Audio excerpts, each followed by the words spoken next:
আসসালামু আলাইকুম বন্ধুরা আমার। আজকে আপনাদের সাথে একজন নবী আলাইহিস সালামের কাহিনী জীবনী আলোচনা করব। সেই নবীজনের নাম হচ্ছে নূহ আলাইহিস সালাম। নূহ আলাইহিস সালাম পৃথিবীতে আসছিলেন, ১০০০ বছর জিন্দা ছিলেন।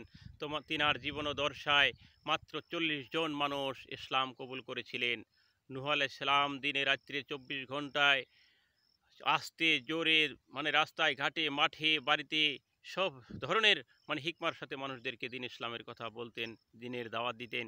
কিন্তু মানুষগুলো নূহ আলাইহিস সালামের কাহিনী শুনতেন না, নূহ আলাইহিস সালামকে মেনে নিতেন না। নূহ আলাইহিস সালামকে তারা পাগল বলতেন। একটা সময় পরিস্থিতি এমন হয়ে গিয়েছিল যে নূহ আলাইহিস সালামকে তারা মারপিট করত, মারতে মারতে তাকে রাস্তায় ফালিয়ে থুয়ে যাইতো, মৃত্যু বলে ছেড়ে দেওয়া যাইতো। যাই হোক, এভাবে অত্যাচার অনাচার চলতে চলতে নূহ আলাইহিস সালাম সেই কওমের উপরে অতিষ্ঠ হয়ে গেলেন। সর্বশেষ নূহ আলাইহিস সালাম আল্লাহ তাআলার কাছে দোয়া করলেন, হে আল্লাহ তাআলা, আপনি এমন একটি আযাব পাঠিয়ে দেন যাতে করে এই জাতির যারা ঈমান আনে নাই, বেঈমান, তাদেরকে সবগুলোকে আপনি ধ্বংস করে দেন। আল্লাহ তাআলা নূহ আলাইহিস সালামকে বললেন, তুমি একটি নৌকা বানিয়ে নাও। নূহ আলাইহিস সালাম একটি নৌকা বানিয়ে নিল। আল্লাহ তাআলা বৃষ্টি বর্ষণ করতে থাকলো। সেই বৃষ্টি এমনভাবেই বর্ষণ হতে থাকলো, সেই দেশ একদম ডুবে গেল। নূহ আলাইহিস সালাম এবং তার অনুসারী যারা ছিল তারা সেই নৌকায় উঠে গেল, আর এভাবেই তারা রক্ষা পেয়ে গেল। আর বেঈমানরা সকলেই সেই মহাপ্লাবনের মধ্যে নিমজ্জিত হয়ে ডুবে মরে গেল।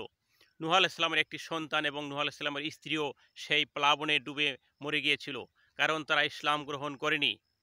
তারা নূহ আলাইহিস সালামের বিরোধিতা করত। নূহ আলাইহিস সালামের যে ইসলামের মিশন ছিল সেই মিশনে তারা সহযোগিতা করেনি, তারা বিরুদ্ধাচরণ করেছিল। বন্ধুরা আমার, আমাদের এই কাহিনী থেকে আমরা বুঝতে পারলাম নবীদের সন্তান হলেও কোনো রক্ষা নাই, নবীদের স্ত্রী হলেও কোনো রক্ষা নাই, মুসলমানের ঘরে জন্ম হলেই মুসলমান হওয়া যায় না।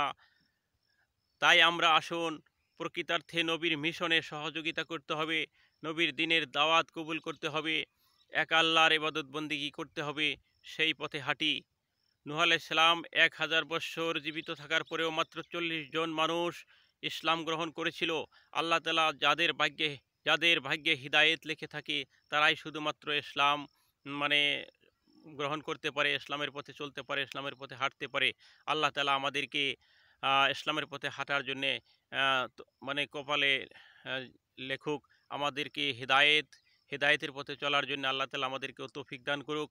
আমরা যেন মুহাম্মদ সাল্লাল্লাহু আলাইহি সাল্লামের অনুসারী হয়ে আল্লাহ তাআলার পথে মানে সঠিকভাবে আল্লাহ তাআলার দিন মেনে চলতে পারি, এবং নূহ আলাইহিস সালামের নৌকায় যেভাবে যারা দিন ইসলাম অ্যাকসেপ্ট করেছিল, যেভাবে তারা সেই নৌকায় উঠে পার পেয়ে গেছে, আমরা আমরাও যারা আসি, আমরা যারা আল্লাহ তাআলার দিনকে কবুল করব, হযরত মুহাম্মদ সাল্লাল্লাহু আলাইহি ওয়াসাল্লামের তরিকাকে অবলম্বন করব, নিশ্চয়ই আমরাও আল্লাহ তাআলার কৃপায় এই পৃথিবীতে ধন্য হব।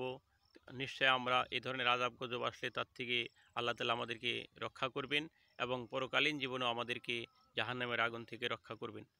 এই প্রত্যাশায় পরবর্তী আমরা ইনশাল্লাহ আবার একটি আপনাদেরকে নবী আলাইহিস সালামের কাহিনী শোনাবো। কোন নবীর কাহিনী শোনাবো, এগুলো কথা হয়তো আপনারা কমেন্টস করে জানিয়ে দিবেন। ততক্ষণে পর্যন্ত আল্লাহ তাআলা আপনাদেরকে এবং আমাকেও ভালো রাখুক।